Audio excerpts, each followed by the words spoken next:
a teoria do Big Bang pode provar a existência de Deus? Até 1930, não sabíamos da existência de outras galáxias. Achávamos que o universo se resumia a pouco além de nosso sistema solar.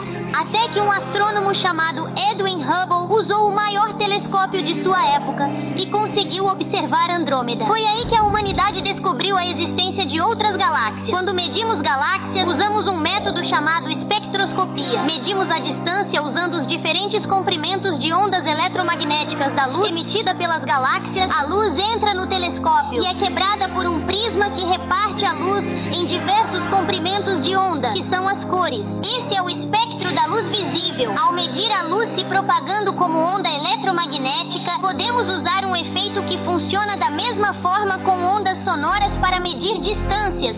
O efeito Doppler. Esse efeito é mais conhecido com o exemplo de ambulância. Conforme a ambulância vai se aproximando, as ondas sonoras são maiores na frente e em menor comprimento atrás. As ondas são esticadas quando a ambulância passa pelo ouvinte. Por isso que ao ouvirmos uma ambulância passar, causa o efeito do som ficar muito agudo quando chega perto e muito grave quando vai embora. Percebemos o efeito de distanciamento das ondas sonoras. E a mesma coisa acontece com a luz. Cada cor refletida pela luz possui um comprimento de onda específica. Algumas têm um comprimento tão pequeno ou tão grande que o olho humano não consegue enxergar. O espectro eletromagnético começa no ultravioleta, um comprimento de onda que o olho humano não enxerga. Depois disso, vem as cores mais azuladas, até chegar no outro extremo, que é o infravermelho. Outra cor que não enxergamos por estar em um comprimento muito grande. Antes disso, vem as cores mais avermelhadas que são visíveis para nós. Usando o efeito Doppler, podemos notar que quando algo está se afastando de nós, as ondas eletromagnéticas se esticam, assim como o som de uma ambulância. E quando essa onda se estica, ou seja, quando se afasta, ela vai para o comprimento do vermelho. E quando se aproxima, vai para o azul, ondas mais comprimidas. Resumindo, usando um prisma de espectroscopia em um telescópio, enxergamos as galáxias em um tom mais azulado quando estão se aproximando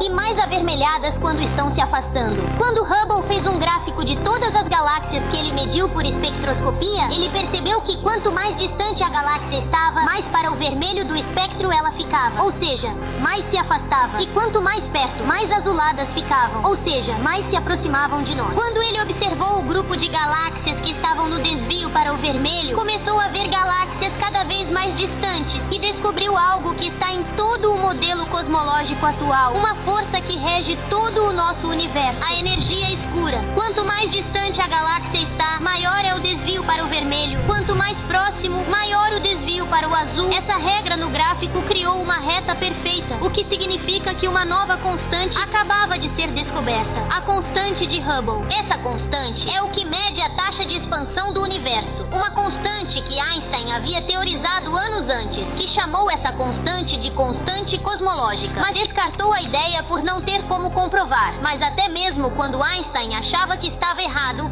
ele estava certo. Com essa constante, Hubble descobriu que o universo se expande de forma acelerada, em uma velocidade de 70 km por segundo a cada distância de 1 megaparsec, o que significa que quanto mais longe as coisas estão, mais rápido elas se expandem. Mas por que isso não acontece com Andrômeda, que está em rota de colisão com nossa galáxia? Quanto mais perto umas das outras, mais as galáxias são atraídas pela força gravitacional. Por isso, quanto mais próxima, maior o desvio para o azul. O universo inteiro está em uma constante briga entre gravidade, matéria escura e energia escura. Em escalas menores, a gravidade ganha essa briga, pois as coisas ficam próximas o suficiente para se atraírem. Pois de acordo com a relatividade, massa atrai massa. A gravidade é consequência de uma distorção do tecido do espaço-tempo, um tecido que compõe todo o universo. Mas a partir de uma determinada distância, a força da atração gravitacional de cada objeto começa a se tornar desprezível e a energia escura começa a ficar mais forte. A matéria escura é como uma cola invisível que mantém a velocidade das estrelas de uma galáxia constante, as impedindo de escapar e ajudando a manter as estruturas do universo unidas.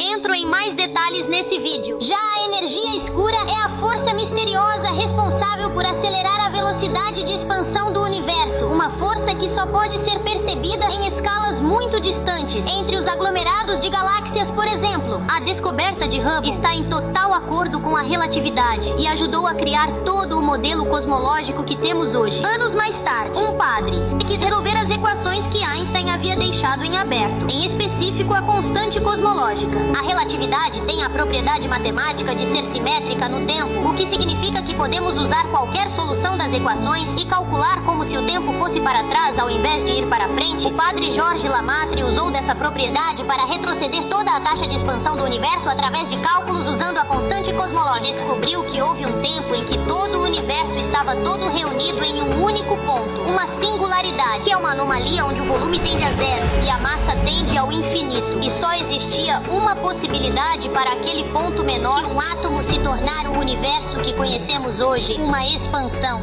Esse padre havia descoberto a justificativa científica para afirmar que o universo possivelmente teria um início, teoria que ficou conhecida popularmente como Big Bang. Portanto, ao contrário do que muitos pensam, a teoria do Big Bang não diz que o nosso universo surgiu de uma explosão, mas sim da expansão daquela singularidade causada por uma instabilidade na energia daquele sistema. O Big Bang não diz como o universo foi criado, mas sim o máximo que podemos retroceder no tempo, através da constante de expansão do universo, e mostra que o universo teve um início e uma evolução até chegar às características que tem hoje. Nas palavras de Stephen Hawking, o Big Bang é a única teoria sobre o início do universo que abre espaço para a ideia de um criador.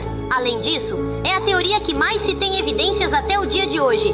A distribuição da matéria no universo, a proporção de quantidade de elementos e a formação deles, e até mesmo a radiação cósmica de fundo, que é a maior delas. Entro em mais detalhes nesse vídeo, mas basicamente são partículas de luz produzidas no universo primordial, que revelam as características do início do universo. Mas então, o que existia antes da singularidade? O que existe fora do universo? Nada. O universo é tudo que existe. Então, não existia nada antes dele. E não existe lado de fora do universo. Tudo que existe está contido nas dimensões de espaço ou de tempo. E o universo é o próprio espaço-tempo. Então, para onde o universo está se expandindo se não existe lugar para ele se expandir do lado de fora? Bom, se você observar duas galáxias distantes desconectadas pela gravidade, depois de um certo tempo, vai perceber que a distância entre elas aumentou significativamente. Porém, elas não se moveram.